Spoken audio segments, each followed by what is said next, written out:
toda depressão tem os mesmos sintomas? A resposta é não.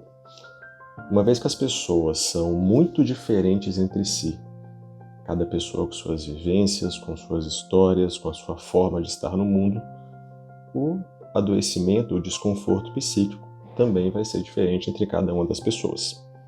Algumas pessoas vão ficar mais entristecidas, outras mais irritadiças.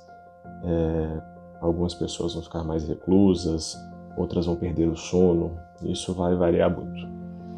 Então, daí a importância de uma boa avaliação e de uma boa consulta para conseguir identificar esses fatores e instaurar um melhor tratamento. O tratamento da depressão é para a vida inteira. Novamente, a resposta é não. Ou melhor, pelo menos o tratamento com remédio não é para a vida inteira. Quando a gente pensa em tratar um episódio depressivo e é optado por usar medicação, a ideia é que o tratamento tenha início, meio e fim, certo? O início do tratamento tem o objetivo de acabar com o desconforto, acabar com os sintomas. Aí a gente vai entrar na fase de manutenção, onde esse tratamento tem que ser sustentado por um período de tempo. Isso vai variar muito de pessoa para pessoa, de caso a caso. E por fim, o desmame, a retirada do remédio. Só que tratar depressão não é só usar remédio. Hábitos saudáveis, atividade física, alimentação saudável, momentos de prazer com amigos e família, isso também é tratar a depressão. Então, essa parte do tratamento, essa sim é para sempre. Você cuidar da sua saúde mental o tempo todo, isso é para sempre. Remédio, não. Remédio tem início, meio e fim. A medicação consegue melhorar os sintomas sozinha? É pouquíssimo provável que só remédio seja suficiente para acabar com o desconforto psíquico. Pode ser que aconteça? Pode. Agora, o tratamento vai muito melhor quando, além do remédio, a gente usa esses outros fatores que colaboram no tratamento, esses citados anteriormente. Uma vida mais saudável, atividade física, alimentação, hábitos saudáveis, momentos prazerosos, enfim, todos esses outros componentes. Como controlar um pensamento ansioso? Bom, aqui eu imagino que a pergunta vá no sentido de tipo, eu tenho um pensamento que se repete, eu não consigo evitar que ele persista na minha cabeça, que ele se repita, que a gente chamaria de pensamentos intrusivos. E isso aí seria um dos componentes de um quadro de ansiedade, de um transtorno ansioso. O primeiro passo é fazer um tratamento geral da ansiedade, certo? Como dito anteriormente, isso pode ser feito com medicações e também atividades físicas e tal. Hábitos saudáveis de uma maneira geral. Agora, se você tem um pensamento fixo e que se repete, um único tema, uma única situação, aí a terapia vai te ajudar muito. Porque é através da terapia que você vai conseguir entender o porquê desse pensamento, o porquê desse assunto e qual é a razão dele ficar se repetindo. Qual é o conflito interno existente que faz essa repetição acontecer nesse mesmo tema. E aí, desfazendo esse nó através da terapia, muitas vezes esse pensamento intrusivo, essa repetição, consegue ser controlada. Meditação realmente é eficaz no tratamento de ansiedade. Bom, isso aí vai variar muito de pessoa para pessoa. Eu costumo dizer que quando a gente fala de hábitos saudáveis que ajudam no tratamento de uma doença psíquica, de um desconforto psíquico, a gente tem que fazer aquilo que a gente gosta. Então, por exemplo, não adianta você se matricular na academia se você odeia o ambiente da academia. Existem várias alternativas de ter hábitos saudáveis e você tem que encontrar aquela que você faça com prazer. Porque aí você vai juntar duas coisas, né? O hábito da atividade física em si e o hábito e o fato também de você estar ali vivendo um momento de prazer que também é terapêutico. Então a gente tem que fazer aquilo que a gente gosta. Ou seja, se a pessoa não tem nenhuma afinidade por yoga, é pouco provável que a yoga ajude. Agora, Particularmente falando de meditação, na verdade, né? Eu puxei para yoga, mas vamos falar da meditação.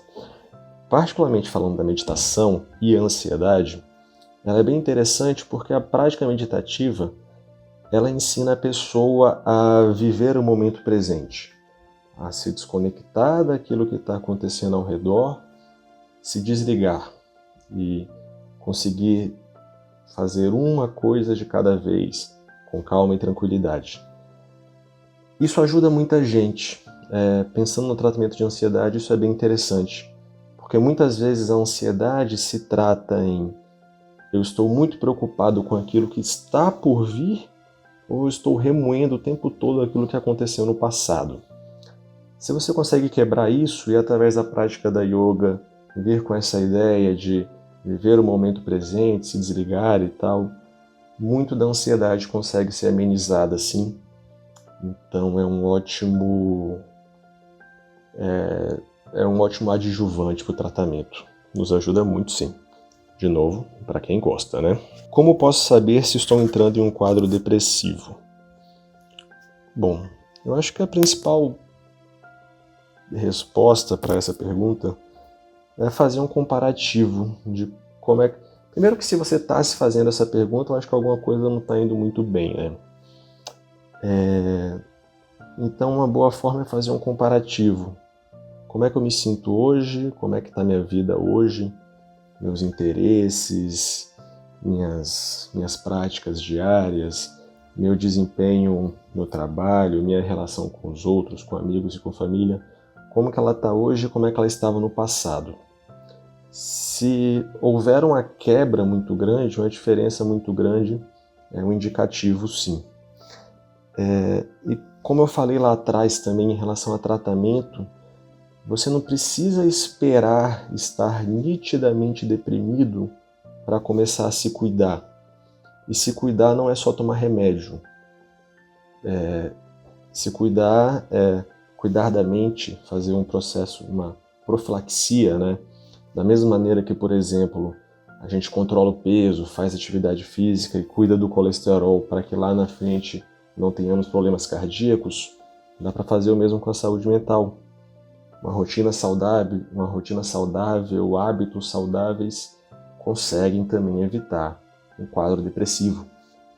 Então, a dica é, se você acha que por alguma razão você está entrando num quadro depressivo, como foi dito aqui, entrando em quadro depressivo, a ideia é começar a se cuidar, não necessariamente tomando remédio, mas cuidando de si. Tenho receio de falar para os meus pais que estou indo ao psiquiatra. Bom, isso é um assunto interessante. Querendo ou não, existe um preconceito em relação ao adoecimento psíquico. Estar psicamente doente, por algumas vezes, pode ser visto como uma espécie de fracasso e existe um certo receio, um preconceito em relação ao uso de medicações, etc. Bom, recomendo que você leve isso até o seu psiquiatra ou até o seu terapeuta, porque isso tem que ser conversado. Tem que se entender o porquê esse receio de levar essa informação até os seus pais. Os motivos para isso acontecer são inúmeros. Mas o mais importante é que, diante do adoecimento psíquico, é preciso ter apoio. Esse apoio pode vir da família, esse apoio pode vir de amigos, pode vir de uma série de lugares. Mas é importante que você tenha apoio. Então o receio é que, se não fala para os seus pais, mas essa informação, é interessante que essa informação seja compartilhada com alguém de sua confiança. Alguém que você possa contar, que saiba que você está buscando ajuda e está em processo de tratamento. Porque diante de um momento delicado desse, ter apoio, ter suporte é muito importante. Mas leve essa questão para o seu psiquiatra, converse sobre isso, tente entender o porquê que isso está acontecendo para melhorar essa situação. Como desabafar com o psiquiatra? Uma pergunta interessante e acho que a resposta vai ser um pouco vaga também. É completamente natural que, diante de uma primeira consulta, ao conhecer o médico numa primeira vez, exista certo receio em tocar em certos assuntos, em falar certos detalhes, e tá tudo bem, não tem problema nenhum. Isso não impede que a consulta seja bem feita e que a conduta adequada seja instaurada. Da mesma maneira, é natural que com o tempo, que à medida que as consultas se passem e que um vínculo de confiança e de proximidade se crie, fique mais fácil falar sobre determinados assuntos. Em último caso, exponha isso para o seu médico ou para o seu terapeuta, essa dificuldade de desabafar. Tenho certeza que ele vai estar preparado para ouvir isso, que de maneira nenhuma vai achar que isso é, não sei, uma falta de confiança, uma falta de respeito ou nada do gênero. Seu médico com certeza vai estar preparado para essa informação e vai ter alguma ferramenta para que durante a consulta essa dificuldade seja amenizada. O que acha sobre a onda de prescrição de Venvanse? Essa é uma questão muito importante. Esclarecendo, Venvanse, para quem não sabe, é uma medicação, um estimulante, na grande maioria das vezes utilizada para transtornos de déficit de atenção. Transtorno de déficit de atenção, um diagnóstico que tem aparecido cada vez mais na nossa rotina.